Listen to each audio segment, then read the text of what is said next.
Here's another thing I got, like someone was like, oh, the wind is too much. I've been riding this MT-09 since May, and never once did I say, oh man, the wind is too much. I don't have a windshield or nothing like that on this bike. I could add a little one, but I haven't done it.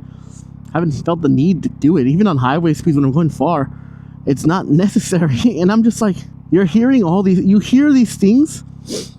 And I think what people need to do before hearing things is they need to experience things. Before making up your own, like, before making up your decision and not trying things and assuming that something is gonna handle a certain way, why don't you just try it? We have demo rides available. You know, you can go and you can demo, maybe not the MT-09. Actually, I think you can. You can demo the MT-09. The R1's the one they won't let you demo. But you can demo a lot of these bikes. Yamaha goes across the country, and if you don't want to try Yamaha, there's other manufacturers that come all over the country, and they come and they let you try their bikes. And they have different styles of bikes. There's not just one size fits all. Like the Super Sport kids think that's the only option. And yeah, like I get it. The Super Sports look freaking cool. They do look super cool. And like if you're basing it off looks, you're gonna miss out on a lot of crazy stuff that you can buy nowadays. Like the R6 that these kids all like cry over, don't have no quick shifter, doesn't have the electronics package that I have. There's a lot of things that are missing. Dude, it got dark so fast. It got dark so quick. It's not even it's 5 o'clock. It's 5 o'clock and it's this dark. Ridiculous. I know, right? Crazy. That's why I had to raise the ISO, man. But yeah, man, I was like, come on, you cannot tell me that just because you haven't tried something doesn't mean you're not gonna like it. You have to try it. You have to experience the differences that are available in this world before you just assume, hey, I'm not gonna like that. Like growing up, for me, it was I wanted the R6. That's ultimately the bike I wanted, and I did get it. And I loved it, and I experienced it, and I enjoyed it. But now that I know there's so much more to motorcycles besides the R6, I enjoy so many different types of rides. And I have fun with them, man. Like, there's just so much out there now, and it's cool. Like, you know, motorcycling has changed in the last few years. Yeah, some people don't like the fact that we're losing a lot of our oh shit, there's an PD, you know, over there fucking lane splitting fast. We've lost a lot of the cool, like, hyper sports, don't get me wrong, but like, there's still a lot of cool bikes in between, like, sprinkled all over the place that you can try on yourself. Yeah, there's a lot to experience, boys and girls. You just can't limit yourself to just the first thing you see. But yeah, man, I was having a conversation with my friend about this the other day, and I was like, look, there's so many options. You don't have to like go for the first thing that you see. There's a ton of options. Like, you don't have to get the first bike I saw, the first bike I tried, the first bike I got back on after my accident was the Triumph 765R, not the RS, just the R. I tried the 765R, and I freaking loved that bike. I was like fucking set on buying that thing. I didn't even care anymore to try other stuff. Look, another bike right there. It's a Harley Davidson. But yeah, man, I was talking to my friend about it, like what. It wasn't motorcycles, but it's the same analogy, you know. When I first got into an accident, I took a few months off, and then finally I went and finally tried out a motorcycle for once, and after. It's been months, man, and like I got on that motorcycle and I was like immediately in love with it, and like I was like, oh my god, I want this bike, oh my god, you know, like quickly I was like, yeah, this is the bike for me, I'm gonna buy it. And it was just the fact that I had not been on a motorcycle for so long that, like, you know, I was being impatient with my options. Like, there was a ton of options I had to go through, you know. Like, what ended up happening is I got to go on a bunch of demo rides and try out different motorcycles and try out this and that. And then eventually I made up my mind.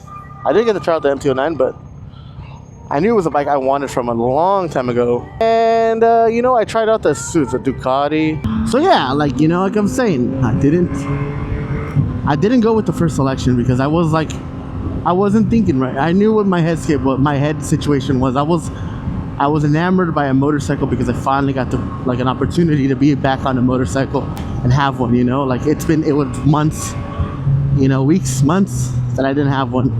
And I ride a lot, you know. I ride as much as I can, you know. I love going on a motorcycle and just getting lost and going on little adventures, and that's a big part of my life, you know.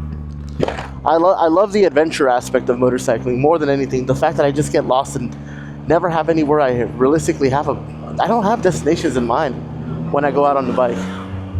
So to not have that option, oh my god, it was killing me on the inside. But I got it back. And I was happy, you know. I was happy to get it back. I was happy to have that opportunity again to, like, you know, be back on the bike. I missed that feeling that I get with the free. I miss that freedom that I get out of the motorcycle. And yeah, it was a very complicated decision process that I had to go through. And I was very ready to jump on the first thing, and I knew like that wasn't the right thing. I'm gonna own this motorcycle for a while. Why are we gonna get the first thing that we tried? That wasn't the right way to make a decision. You know, I usually like to research my choices before I decide to get something. And you know, I had this MT-09, I had the Triumph, the 765, the R, the RS. All were in like a very short list. I did also have the R1 because I wanted that like super hot, sexy bike back again, because I was like, I had the R6. There's no R6 no more. The closest thing to the R6 is an R1, you know?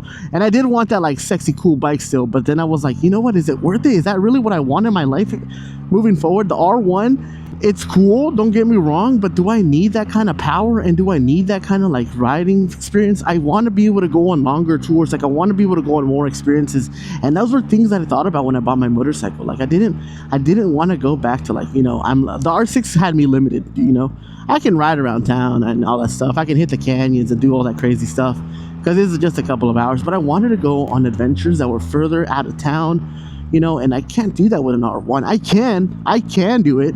I'm not saying you can, but is it ideal? I don't think so. I wouldn't hope so.